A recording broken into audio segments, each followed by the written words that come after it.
यति बेला मार्केटमा भनेको एनएफटी को धेरै चर्चा छ। एनएफटी बाट यसले यति कमायो रे, उति कमायो रे, यो यतिमा सेल भयो, यतिमा सेल भयो। यसको मतलब एनएफटी भनेको के हो धेरै साथीहरुलाई थाहा छैन। यसमा भनेको एनएफटी भनेको के हो भन्ने कुरा धेरैमा 10% मान्छे होला मात्रै अहिले ओलमा थाहा छ। तसर्थ हामीहरु पनि यसबाट पछाडी छौं। 90% मा हामी पनि यसमा पर्छौं। 90% ला मान्छेलाई थाहा छैन भनेपछि यो मान्छेहरु धेरै पछाडी छन्। जम्मा यसमा 10% मान्छेलाई थाहा छ र त्यो 10% मान्छेले मात्र यसबाट अर्निङ गरिरहेको छ। आज म तपाईहरुलाई एनएफटी भनेको के हो, यसले कसरी काम गर्छ र यसबाट हामीले कसरी अर्निङ गर्न सकिन्छ भन्ने कुराहरु म तपाईलाई सम्पूर्ण दिनेछु। अनि तपाईले पनि यहाँबाट एनएफटी आफ्नै एनएफटी बनाएर कसरी बाइ एन्ड सेल गर्न सक्नुहुन्छ त्यो पनि म तपाईलाई क्लियरली भन्नेछु। त्यसको लागि हजुरले हाम्रो भिडियोलाई अन्तिमसम्म चाहिँ अवश्य पनि हेर्नुपर्ने हुन्छ। एनएफटी भनेको के हो त्यो सुरु गर्नुभन्दा पहिले तपाईहरु हाम्रो च्यानलमा अहिलेसम्म नयाँ हुनुहुन्छ भने हाम्रो च्यानललाई सब्स्क्राइब गरी नजिकै रहेको बेल आइकनलाई चाहिँ थिच्न नभुल्नु होला, किनकि आज म यो भिडियोमा तपाईहरुलाई एनएफटी कसरी बनाउने भनेर जानकारी दिने छु। तर भोलिको दिनमा एनएफटी कसरी सेल गर्ने भन्ने कुरा पनि तपाईलाई मैले अर्को भिडियोमा दिने नै छु। त्यसको लागि हजुरले हाम्रो भिडियोलाई सब्स्क्राइब गरी च्यानललाई सब्स्क्राइब गरी नजिकै रहेको बेल आइकन थिच्नु पर्ने हुन्छ। लागौं अब एनएफटी भनेको के हो। एनएफटी भनेको नन फन्जिबल टोकन। यो नन फन्जिबल भनेको के हुन्छ भन्दा लागौं अब फन्जिबल भनेको के हो। फन्जिबल भनेको तपाईसँग मानव अहिले 200 रुपैयाँको नोट छ, तपाईसँग मानव कि 500 रुपैयाँको नोट छ। तपाईले 500 रुपैयाँको नोट एकजना साथीलाई दिनुभयो। साथीले 2 महिना पछाडी तपाईलाई के गर्यो त भन्दा तपाईले 100 गरेर 5 वटा दियो। तपाईको त्यो 60 हो, 500 को बदला तपाईको 500 नै यहाँबाट के भयो त आयो। तर अब नन फन्जिबल भनेको के हो त।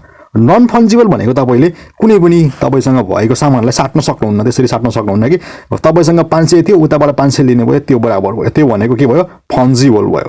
अब हाम्रो नन फन्जिबल भनेको कस्तो हुन्छ भने तपाईसँग भएको साधन तपाईसँग मात्रै हुन्छ। त्यो साधनलाई तपाईले कुनै पनि अरु साधनसँग तपाईले यहाँबाट एक्सचेन्ज गर्न सक्नुहुन्न। फर एक्जाम्पल तपाईले आफ्नै हातले एउटा 500 रुपैयाँको नोटलाई बनाउनु भएको छ, त्यसमा हजुरको सिग्नेचर पनि छ। तपाईले आफ्नै हातले 500 रुपैयाँको नोट बनाउनु भयो, कापीमै बनाउनु भयो, ठ्याक्कै सेम हेर्दा फेरि $500 500 रुपैयाँको नोट नै हो। त्यसमा हजुरले सिग्नेचर पनि गर्नुभयो। त्यो भनेको के छ त युनिक छ। त्यो पैसा तपाईसँग बाहेक अरु कोहीसँग पनि छैन। त्यो के भयो त नन फन्जिबल भयो। त्यसलाई हजुरले कसैसँग पनि साट्न सक्नुहुन्न। 500 को बदला तपाईले 500 मा दिन सक्नुहुन्न, किनकि यो मैले आफ्नै हातले बनाएको पैसा हो, यो मैले आफै बनाएको पैसा, यसको भ्यालु यति भनेर भन्न कि तपाईले यो मैले 1 लाखमा बेच्छु भन्नुभयो भने त्यो हो त नन फन्जिबल भयो। त्यसमा भनेको तपाईको एकाधिकार मात्रै हुने भयो। त्यो पैसामा तपाईले आफैले बनाएको पैसा हो, त्यसमा तपाईले जति पनि भन्न सक्नुभयो। त्यो पैसा कसैलाई युनिक लाग्यो भने त्यसले 1 लाखमा पनि किन्न सक्यो, त्यो भन्दा बढीमा पनि किन्न सक्यो। के हुन्छ त्यसमा नन फन्जिबल भनेको त्यो हुन्छ। अब लागौं एनएफटी लाई हामीले यसलाई कसरी पैसा बनाएर हामीले कसरी यसमा अर्न गर्न सकिन्छ भनेर। मैले तपाईलाई एउटा स्क्रिनमा देखाइरहेको छु। यहाँ देख्दै हुनुहुन्छ एउटा के छ त यहाँ हाम्रो आर्ट छ। यो आर्टलाई अहिले $218 युरोमा इथेरियममा यो बाइ सेल भइरहेको छ। देख्दा फेरि यसमा केही पनि छैन। यस्तो खालको एउटा उले एउटा आर्ट बनायो, आर्टमा उले देख्दा फेरि केही पनि छैन। यसको भ्यालु अहिले कति छ त 218.3 इथेरियम छ। त्यसको हिसाब तपाई आफै गर्नुपर्ने हुन्छ।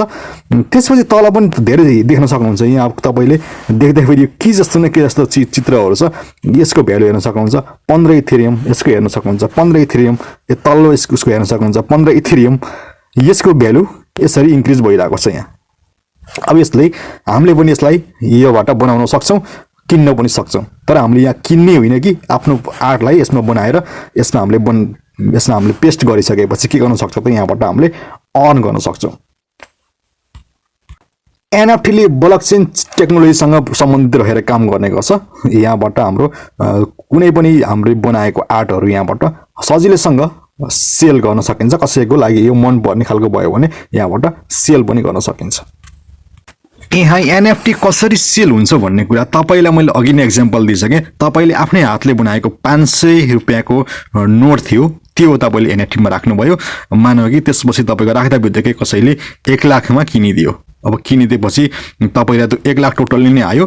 अब 1 लाख रुपैयाँमा किनेको पर्सनसँगबाट फेरि थर्ड पर्सनले त्यसलाई 2 लाखमा किन्यो भनेपछि त्यसमा हजुरको फेरि केही पर्सेन्ट तपाईलाई आउने गर्छ। फेरि तपाई ओनर हुनुहुन्छ त्यसको, अर्को सेकेन्ड पर्सनलाई किन्नेलाई पनि आउने गर्छ। तर तपाई फर्स्ट पर्सन हुनुहुन्छ भने त्यो तपाईले एकचोटी बेच्दिनु भयो, त्यो सकिएर जाने हुँदैन।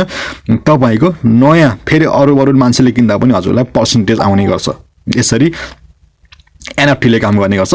तपाईले यसमा कुनै युनिक खालको कुनै फोटोहरु अथवा भिडियो क्लिकहरु कतै म्युजिकहरु बनाउनु भयो भने यहाँबाट सजिलैसँग हजुरले एकचोटी सेल गर्यो भने त्यो प्रत्येकचोटी जति सेल हुन्छ, जतिजना मान्छेले बाइ गर्छ त्यहाँबाट पनि हजुरले सजिलैसँग यहाँबाट आफ्नो लिन सक्नुहुन्छ, आम्दानी लिन सक्नुहुन्छ। NFT अहिले ब्लकचेनसँग सम्बन्धित भएको हुँदा NFT लाई हामीले अहिले नेपालमा सजिलैसँग कारोबार चाहिँ गर्न सकिदैन, किनकि नेपालको गभर्नमेन्टले ब्लकचेनसँग सम्बन्धित र क्रिप्टोकरेन्सीसँग सम्बन्धित सम्पूर्ण कामहरूलाई इलिगल पनि भनेको छ। त्यसमा हजुरले एकदम मनन गर्नुपर्ने नै हुन्छ। यसमा तपाई के गर्न सक्नुहुन्छ भन्दा कुनै पनि ब्राउजरमा आउनुस्। ब्राउजरमा आइसकेपछि हजुरले OpenSea.io भनेर हान्न सक्नुहुन्छ। त्यसपछि हजुरले यस्तो यहाँ धेरै खालका हजुरले यहाँबाट NFTहरु देख्न सक्नुहुन्छ, आफूले हेर्न पनि सक्नुहुन्छ। यहाँ देख्दै हुनुहुन्छ यो कसले बनाएको छ, कतिजनालाई सेल भयो भन्ने कुराहरु हजुरले यहाँबाट सजिलैसँग देख्न सक्नुहुन्छ। यहाँ कस्तो कस्तो खालको NFTहरु बनाइरहेको छ, कसरी सेल गरिरहेको छ भनेर पनि हजुरले देख्न सक्नुहुन्छ। यो हजुरले कुनै पनि कला छ भने यहाँ अहिले के गर्न सक्नुहुन्छ त यहाँ बनाउन सक्नुहुन्छ। तर अहिले भनेको के छ त, हाम्रो यो नेपालमा क्रिप्टोकरेन्सी इलिगल भएको कारणले अहिले तपाईले यहाँबाट सजिलैसँग कारोबार चाहिँ गर्न सक्नुहुन्न। तर फ्युचरमा यदि यो सरकारले हाम्रो लिगलाइज रूपमा दियो भने यहाँबाट हजुरले सजिलैसँग काम गर्न सक्नुहुन्छ। यसको बारेमा पनि हजुरले स्टडी गर्न चाहिँ एकदम जरुरी छ। तपाईले कुनै पनि ब्राउजरमा गएर OpenSea.io हान्न सक्नुहुन्छ। त्यसपछि हजुरले यहाँ के गर्न सक्नुहुन्छ, हजुरले एक्सप्लोरमा गएर पनि हेर्न सक्नुहुन्छ। अहिले हामी क्रिएटमा जाउँ। हजुरलाई यसमा NFT मा इन्ट्री गर्नु मन छ भने क्रिएट गर्न सक्नुहुन्छ। सिम्पली क्रिएटमा क्लिक गर्नुहोस्। क्रिएटमा क्लिक गरिसकेपछि हजुरले मेटामास्क वालेट चाहिँ हजुरसँग अलरेडी हुनुपर्छ, अथवा मेटामास्क वालेट पनि यहाँबाट हजुरले क्रिएट गर्न सक्नुहुन्छ। त्यसपछि हजुरले सिम्पली हजुरले यहाँ के गर्न सक्नुहुन्छ त, आफ्नो आइडी पासवर्ड हालेर यसमा साइन अप गर्न सक्नुहुन्छ र मेटामास्क टोकन यसमा अथवा अरू टोकन पनि कनेक्ट गर्न सक्नुहुन्छ। यसमा भने के छ त, मेटामास्क भनेको अहिले पपुलर छ।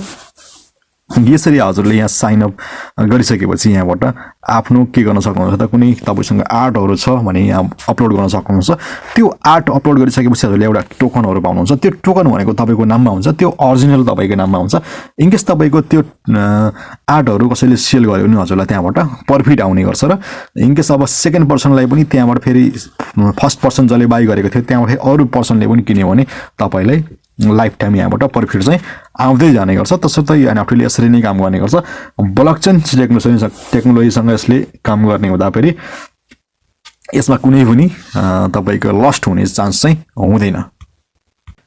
NFT मा तपाईको कुनै जुन यो सोशल मिडियामा भएको पोस्टहरु छ त्यो पोस्टहरुलाई पनि हजुरले आफ्नो नाममा बनाउन सक्नुहुन्छ। कसैलाई युनिक लाग्यो भने त्यहाँबाट किन्न पनि सक्छ। यसमा हजुरको जुन युनिक खालको छ त्यस्तो अनुसारले बनाउन सक्नुहुन्छ। मैले अघि नै एक्जाम्पल दिइसके।